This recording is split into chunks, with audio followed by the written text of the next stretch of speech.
एक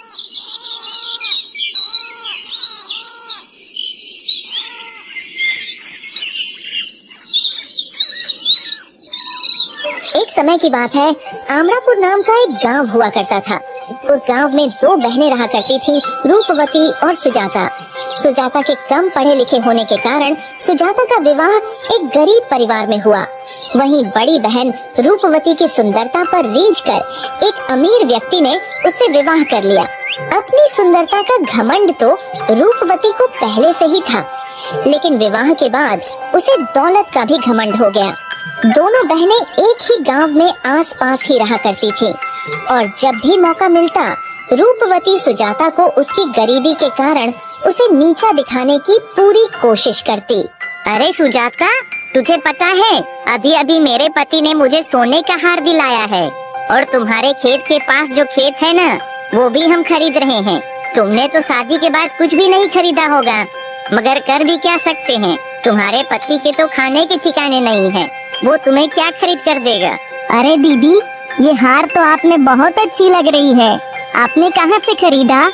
अच्छी तो लगेगी ही ना, मैंने इसे पूरे 50,000 रुपये में खरीदा है। इतना तो तुम कभी सोच भी नहीं सकती हो। सुजाता को बुरा तो लगता, किंतु वह मन महसूस कर रह जाती। सुजाता के दिन बड़ी तंगहाली में गुजर रहे थे। वह 2 वक्त की रोटी भी बहुत मुश्किल से जुटा पाती थी। कई बार रूपवती से मदद की गुहार की। अरे रूपवती बहन, आज हमारे घर में अन्न का एक भी दाना नहीं बचा है। ऐसे में मेरे पति जमींदार के घर गए थे, लेकिन जमींदार जी ने पैसे देने से इनकार कर दिया। तो रूपवती बहन, आज तुम थोड़े से पैसों की मदद कर दो, फसल बिकते ही हम तुम्हारे पैसे लौटा देंगे। अरे सुजाता, तू आज पैसे मांगने आई है? अगर तू कल पैसे मांगने आती तो मैं थोड़े बहुत पैसे दे भी देती। मैंने तुझे बताया था ना, तुम्हारे खेत के पास वाला जो खेत है वो हम खरीद रहे हैं।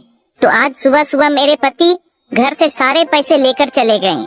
घर में आज एक भी पैसे नहीं बचे हैं। बताओ, ऐसे में हम तुम्हारी मदद कैसे करेंगे? लेकिन रूपवती बहाना बनाकर सुजाता को पैसे देने से इनकार कर देती है। कोई बात नहीं रूपवती, मैं किसी और से पैसे मांग लूंगी। इतना कहकर सुजाता निराश होकर वापस अपने घर की ओर वापस लौट जाती है।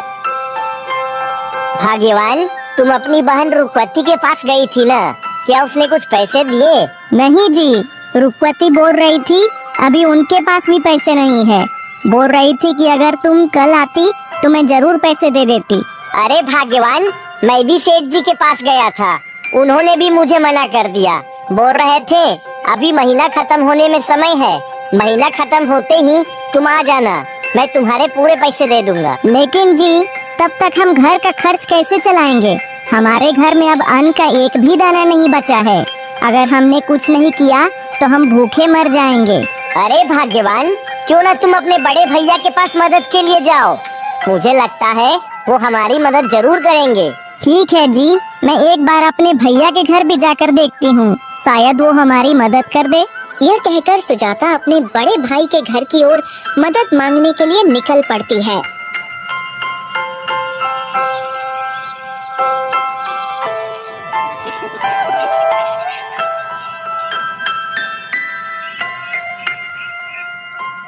बेटा, मुझे थोड़ा आगे तक छोड़ दो, मेरे पास पैसे नहीं है बेटा, और मेरे पैरों में छाले भी पड़ गए हैं।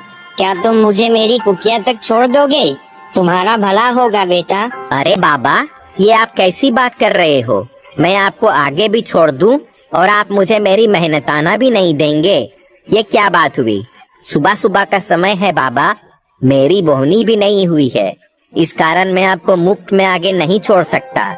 पैसे हो तो चलो, नहीं तो रहने दो। ठीक है बेटा, कोई बात नहीं, मैं पैदल ही चला जाऊंगा। अरे काका, रुको रुको, बैलगाड़ी को आगे मत बढ़ाना। बाबा, आप बैलगाड़ी में चढ़ जाओ। काका, आप इन बाबा को बैठने दो, इनका किराया भी मैं आपको दे दूंगी। अरे बहन जी, आप इनका पैसा क्यों दोगी? इन जैसे बाबा रोज मिलते हैं हमें और रोज नए नए बहाने बनाते हैं, इन्हें मैं अच्छे से जानता हूँ। अरे काका, आप उसकी चिंता मत करो, आप इन बाबा को आपके बैलगाड़ी में बैठने दो, मैं इनका किराया आपको दे दूंगी। ठीक है बहन जी, आपकी जैसी इच्छा, मैं इन्हें आपके कहने पर बैठने दे रहा हूँ। धन्यवाद बेटी, तुमने मेरी मदद की। ये तो मेरा धर्म है बाबा, आप उसकी चिंता मत कीजिए। लेकिन बेटी, आखिरकार तुम कहाँ जा रही हो? बाबा, मैं हरिपुर अपने भाई के यहाँ मिलने जा रही हूँ। अरे बेटी, मैं भी तो वहीं जा रहा हूँ। लेकिन बेटी, तुम काफी उदास लग रही हो, क्या बात है? मुझे भी बताओ। सुजाता सारी बात बाबा जी को बता देती है। बेटी, तुम चिंता मत करो। जिस तरह तुमने मेरी मदद की, वैसे ही ऊपर वाला तुम्हारी भी मदद करेगा। ठीक है ना बेटी? अब तो उदास मत हो। दोनों आपस में बातें करते करते अपने हरिपुर गांव पहुंच जाते हैं। बेटी, तुम्हारा बहुत बहुत धन्यवाद। तुमने मेरी मदद की। ठीक है, अब मैं चलता हूँ। ठीक है बाबा, मैं भी चलती हूँ। अरे भाभी, भैया कहाँ पर है? मुझे उनसे बहुत जरूरी काम है। क्या क्या काम है? मुझसे कहो। अरे भाभी, मैं क्या बताऊँ, अभी हमारे घर के हालात बहुत खराब है।